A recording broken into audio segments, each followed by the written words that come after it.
Bakit kaya wala masyado nagpipik sa hero na si Lolita kung saan kasalukuyan tayong nasa marksman meta? Dahil kaya nito i-reflect lahat ng incoming na ranged attacks at mga projectiles kung saan nakatutok ang kanyang shield sa loob ng 3 seconds.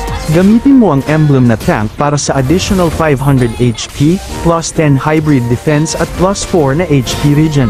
Vitality para sa dagdag na 225 max HP, Wilderness Blessing para sa 10% na increase sa iyong movement speed kung ikaw ay nasa jungle at river area, at Concussive Blast kung saan after ng iyong basic attack ay magde-deal ka ng 100 magic damage sa mga kalaban na malapit sa iyo plus 7 total HP at may cooldown na 15 seconds. Samahan mo ng mga items na ito upang ma-maximize ang kunat factor mo.